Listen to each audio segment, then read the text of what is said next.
이 아침에 나눌 하나님의 말씀은 요한복음 7장 38절로 43절까지 말씀입니다. 요한복음 7장 38절에서 43절까지 우리 함께 말씀을 읽습니다. 나를 믿는 자는 성경의 이름과 같이 그 배에서 생수의 강이 흘러나오리라 하시니, 이는 그를 믿는 자들이 받을 성령을 가리켜 말씀하신 것이라. 예수께서 아직 영광을 받지 않으셨으므로 성령이 아직 그들에게 계시지 아니하시더라. 이 말씀을 들은 무리 중에서 어떤 사람은 이 사람이 참으로 그 선지자라 하며, 어떤 사람은 그리스도라 하며, 어떤 이들은 그리스도가 어찌 갈릴리에서 나오겠느냐. 성경에 이르기를 그리스도는 다윗의 씨로 또 다윗이 살던 마을 베들레헴에서 나오리라 하지 아니하였느냐 하며, 예수로 말미암아 무리 중에서 쟁론이 되니. 아멘. 기도드리겠습니다. 하나님 아버지, 이 아침에도 저희들을 깨워 주의 전에 불러주셔서 예배로 하루를 열게 하시니 감사합니다. 오늘 하루도 우리와 함께 하시고 하나님의 은혜를 경험하는, 하나님의 좋으심을 경험하는 하루 되게 하여 주시고, 말씀으로 우리를 가르쳐 주시고 생각나게 하셔서 말씀 가운데에 은혜가 충만한 하루 되게 하여 주시옵소서. 성령께서 오늘 우리 모임 가운데에 함께 하시고 인도하여 주시옵소서. 우리 구주 예수 그리스도의 이름으로 기도드립니다. 아멘. 7장 38절에 나를 믿는 자는 성경의 이름과 같이 그 배에서 생수의 강이 흘러나오리라 하시니 라고 주님이 말씀하십니다.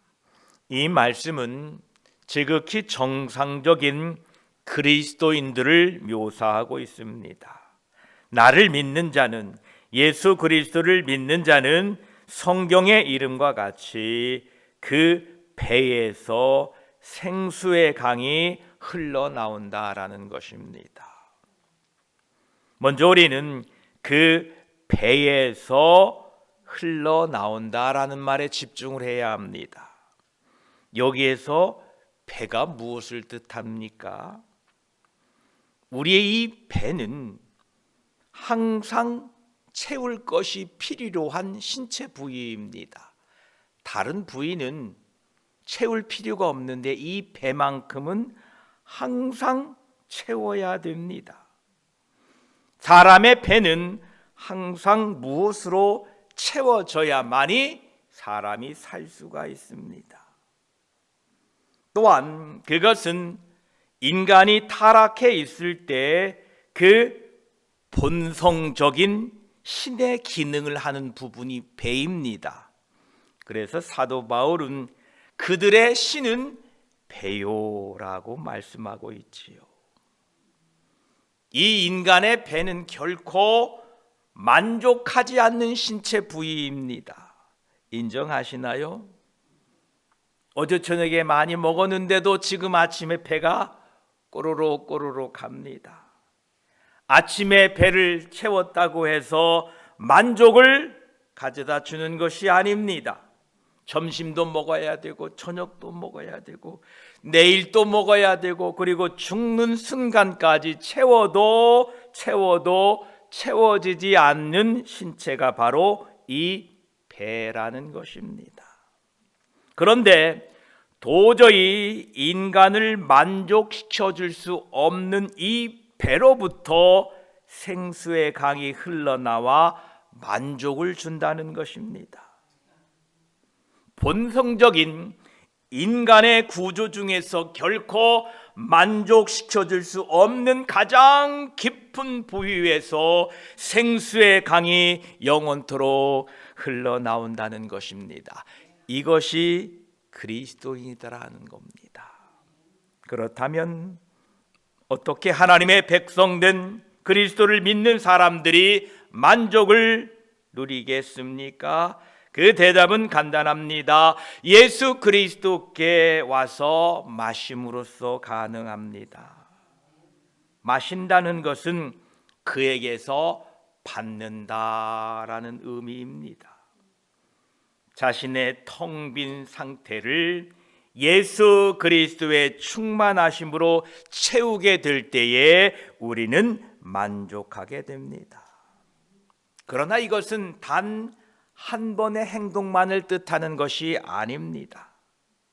이것은 마치 음식을 먹은 후에 포만감을 갖듯이 매일매일 반복적으로 체험해야 되는 것입니다. 그릇은 가득 차게 될 때까지 넘치지 않고 가득 채워져야만 비로소 넘치게 됩니다.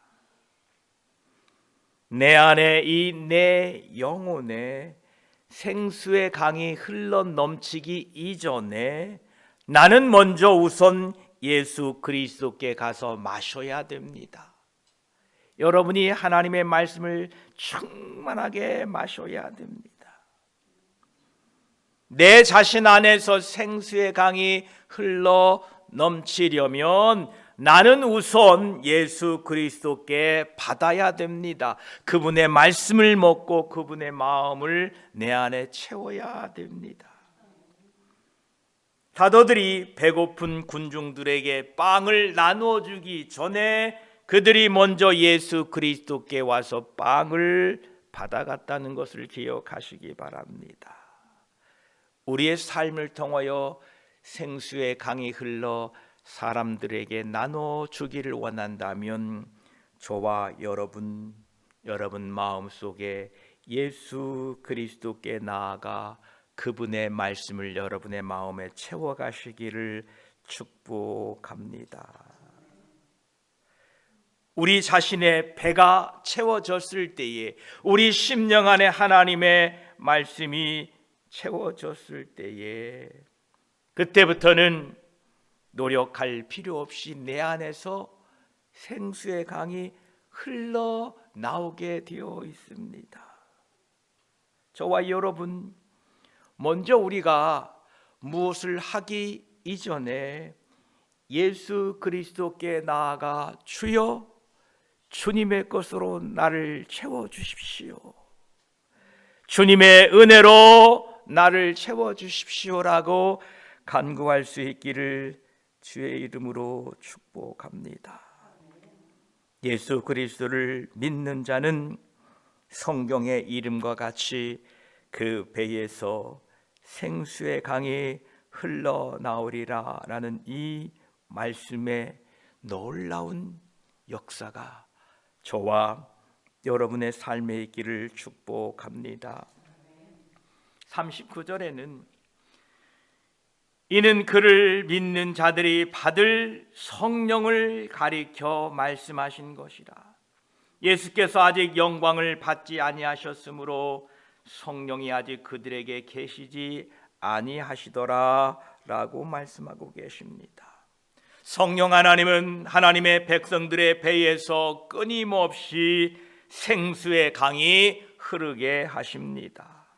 따라서 우리들은 자신의 목마름을 자각하고 매일매일 하늘로부터 내려주시는 하늘의 양식 말씀을 먹고 영생하도록 솟아나는 생수를 마셔야 됩니다. 사도 요한은 성령이 아직 그들에게 계시지 아니하시더라 라고 말하고 있는데, 성령 하나님께서 아직 지상에서 공공연하게 나타나시지 않았음을 말하고 있습니다. 이렇게 나를 믿는 자는 성경의 이름같이 그 배에서 생수의 강이 흘러나오리라 라고 예수님께서 말씀하실 때에 사람들이 40절에 이 말씀을 들은 무리 중에서 어떤 사람은 이 사람이 참으로 그 선지자라 하며 라고 말하고 있습니다. 예수 그리스도의 말씀을 들었던 어떤 사람들은 이 사람이 참으로 그 선지자라 라고 말하면서 자신들이 예수 그리스도의 말씀에 감명을 받았다고 이렇게 표현합니다. 그러나 거기까지였습니다. 그들이 하는 말을 잘 들어보십시오. 이는 그 선지자라. 예수 그리스도가 자신의 선지자가 아니고 그 선지자라 라고 말하고 있습니다. 우리들도 하나님의 말씀을 듣고 감명받을 수 있습니다. 말씀을 듣고 이해하고 고개를 끄덕이면서 인정하는 것으로 만족해서는 안 됩니다. 그 말씀을 듣고 그 말씀이 자신의 삶에 하나님의 메시지를 전해주는 자신의 선지자로 받아들여서 순종하고 따라가야만 됩니다. 예수님의 말씀을 들은 또 다른 무리들은 41절 42절에 이렇게 말하고 있습니다. 어떤 사람은 그리스도라 하며 어떤 이들은 그리스도가 어찌 갈릴리에서 나오겠느냐. 42절에 성경에 이르기를 그리스도는 다윗의 씨로 또 다윗이 살던 마을 베들레헴에서 나오리라 하지 아니하였느냐 하며 라고 말하고 있습니다. 여기에서 우리는 하나님의 말씀의 뜻을 알면서도 그것이 자신의 행동을 규제하는 데 실패한 사람들의 모습을 보게 됩니다. 그들은 분명히 성경을 알았습니다. 예수님이 어디서 오신다는 것도 알았습니다. 그러나 그 사실을 알면서도 자신의 행동을, 자신의 마음을 그리스도의 말씀, 성경의 말씀 앞에 복종시키지 못했던 것입니다. 이것은 나약한 우리들의 모습을 보는 듯합니다. 지금 사람들은 예수 그리스도를 거부하면서도 하나님의 예언의 말씀을 인용하고 있는 것을 봅니다. 42절에 성경에 이르기를 그리스도는 다윗의 씨로 또 다윗이 살던 마을 베들레헴에서 나오리라 하지 아니하였느냐라고 성경을 인용합니다. 사람들은 예수 그리스도께서 어디서 태어나게 될지를 알고 있었습니다. 그들은 성경의 내용을 잘 알고 있는 것처럼 그것을 말했습니다. 그러나 성경을 아는 그 지식으로 자신들 앞에 서 계시는 예수 그리스도를 발견하지 못했다는 것입니다. 여기에서 우리를 위한 참으로 엄숙한 경고의 말씀이 있습니다. 우리들도 저 유대인들처럼 성경에 대한 말씀을 잘 알고 있습니다. 성경의 이야기나 역사적인 사실, 기독교의 교리에 대하여 아는 것만 가지고서는 자신의 신앙이 크다라고 과대평가해서는 안 됩니다. 하나님의 말씀에 대하여 역사적인 사실에 정통한 것으로는 충분하지 않습니다. 기독교의 교리를 지적으로 충분히 이해하고 있다고 해도 충분하지 않습니다. 우리의 마음이 하나님의 말씀으로 감동되지 않는다면, 그리고 그 말씀이 우리 삶 속에 살아 역사하지 않는다면 그 말씀은 큰 의미가 없다는 겁니다. 우리들이 요리를 위해서요, 음식 재료를 이 앞에 가득 쌓아놓고 그 요리를 하기 위하여 프라이팬, 음식 만드는 조리 도구를 이 앞에 잔뜩 쌓아놓고 이제 저 요리를 어떻게 만드는지 설명한 요리책을 열심히 보면서 저거는 저렇게 다듬는구나, 저거는 저렇게 삶는구나 하고 열심히 이 요리책만 읽고 있다면 여러분, 과연 그것이 지혜로운 사람이겠습니까?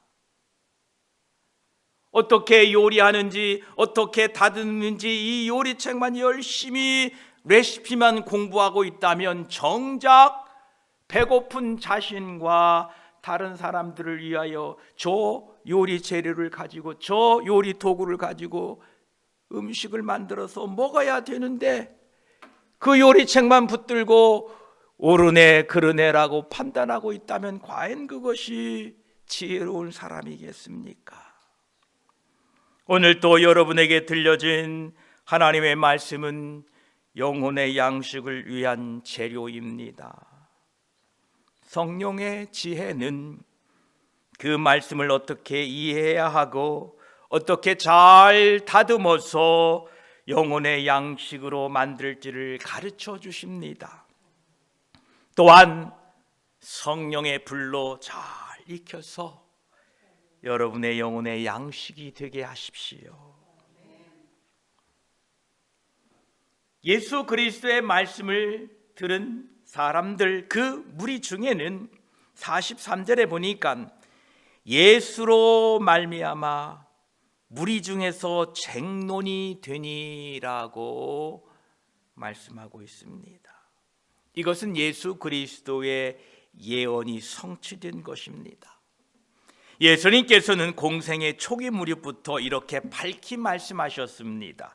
마태복음 10장 34, 35절에 내가 세상에 화평을 주러 온 줄로 생각하지 말라. 화평이 아니요 검을 주러 왔노라. 내가 온 것은 사람이 그 아버지와 딸이 어머니와 며느리가 시어머니와 불화하게 하려 함이니 라고 말씀하셨습니다. 누가복음 12장 51, 52절에도 내가 세상에 화평을 주려고 온 줄로 아느냐?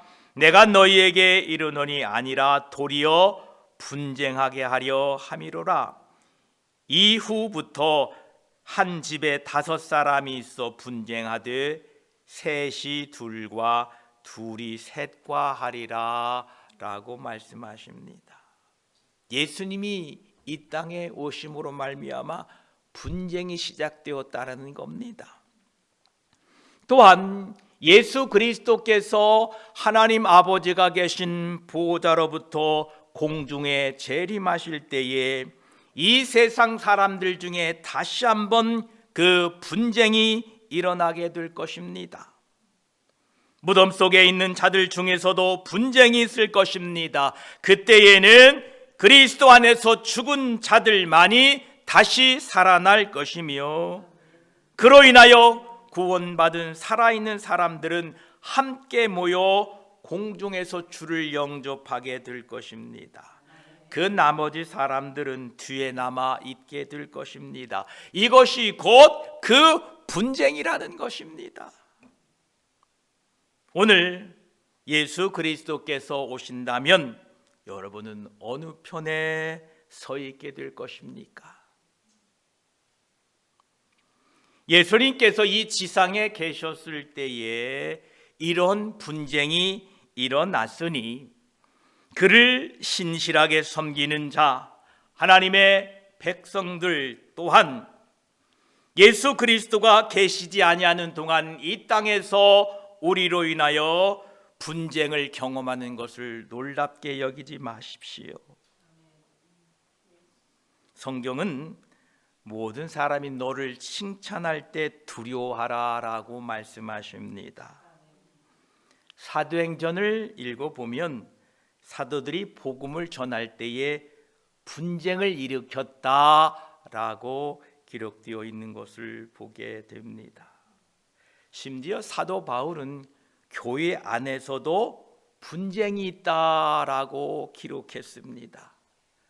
우리말 성경 고린도전서 11장 19절에 여러분 가운데 옳다 인정받는 사람들이 드러나려면 여러분 가운데에 분파도 있어야 할 것입니다. 이렇게 기록해 놓았습니다. 우리 어릴 적에 말이 많으면 공산당이라는 말을 들어보셨나요? 예, 저도 어릴 때 말이 많으면 공산당이다 라는 말을 들었습니다. 왜냐하면 우리 부모 세대들이 공산주의자들이 그 남쪽까지 내려와서 아주 장황한 궤변과 혹세무민한 선전선동을 통하여 많은 사람들을 그렇게 혹세무민했기 때문에 그것에 대한 환멸과 조롱으로 이런 말이 생긴 것 같습니다. 말이 많으면 공산당이다. 교회 안에서도 가끔 이 말을 쓰는 분들이 있습니다. 아이고, 교회에 말이 많으면 공산당이야, 조용히 해. 그러나 교회에는 다양한 의견이 있습니다. 때로는 우리가 그 의견을 들을 때 낙심되기도 합니다. 그러나 여러분, 그 다양한 의견과 분파를 통하여 하나님의 말씀에 더 가까이 나아가고 그 다양한 의견들 중에 하나님의 뜻에 더 가까운 것을 우리가 취하고 그것을 향하여 우리가 나아가기 위하여 애쓰고 힘써야 됩니다. 그래서 여러분, 혹 교회 안에 말이 많더라도 말 많으면 공산당이야 라는 말은 안 하시기를 바랍니다. 우리의 다양한 의견들 중에서 어떤 것이 더 하나님이 기뻐하시는 의견인가, 하나님이 무엇을 더 좋아하실까를 지혜롭게 판단하시고 우리의 모든 의견들을 모아 하나님의 나라와 영광을 위하여 함께 나아가는 복된 교회가 되시기를 축복합니다. 예수 그리스도로 말미암아 무리 중에 쟁론이 되니라. 우리 주님을 통하여 저와 여러분 이 땅에 살아가는 동안에 때로는 분쟁이 있고 쟁론이 있고 분파가 있을지라도 우리의 신앙은, 우리의 모습은 예수 그리스도를 향하여 날마다 그분을 닮아가시기를 축복합니다. 기도드리겠습니다. 하나님 감사합니다. 예수님께서 나를 믿는 자는 성경의 이름같이 그 배에서 생수의 강이 흘러나오리라 말씀하셨습니다. 감사합니다. 이것이 건강한 그리스도인의 모습입니다. 육신의 기간 중에 결코 채워지지 않는 것이 이 배입니다. 타락한 인간은 그들의 신은 배다라고 사도 바울은 말했습니다. 주여, 이 채워지지 않는 깊숙한 우리 내면 속에 예수 그리스도로 말미암아 채워지게 하여 주시옵소서. 내 영혼이 말씀으로 채워져야만이 하나님 그 강이 흘러 넘치게 됩니다. 하나님, 오늘 또 우리 주 예수 그리스도 앞에 나아가 우리의 영혼의 양식을 구합니다. 말씀으로 우리를 채워주시옵소서. 그 채워진 말씀이 나를 통하여 가정과 이웃과 교회에 흘러가도록 하나님 도와주시옵소서. 주님 계실 때에 예수 그리스도의 말씀으로 인하여 논쟁이 생기고 분쟁이 생기고 쟁론이 생겼다고 합니다. 하나님, 우리 삶에도 여러 가지 쟁론이 있고 분파가 있으나 그 모든 것들을 통하여 하나님의 뜻을 더 가까이 나아가고 하나님의 마음을 더 가까이 이해하는데 우리의 지혜를 모으게 하시고 성령의 도우심을 통하여 합심하여 하나님의 뜻을 이루어가는 교회가 되게 하시고, 서로가 서로를 위로하고 격려하여서 서로 다름이 아니라 예수 그리스도 안에서 하나 되어 감을 기쁨으로 누리고 사는 우리 모두가 되게 하여 주시옵소서. 오늘도 예수 그리스도로 채우고 예수 그리스도로 만족하게 하셔서 내 안에 생수의 강이 흘러 넘쳐서 하나님께 영광 돌리는 복된 하루 되게 하여 주시옵소서. 우리 구주 예수 그리스도의 이름으로 기도드립니다. 아멘.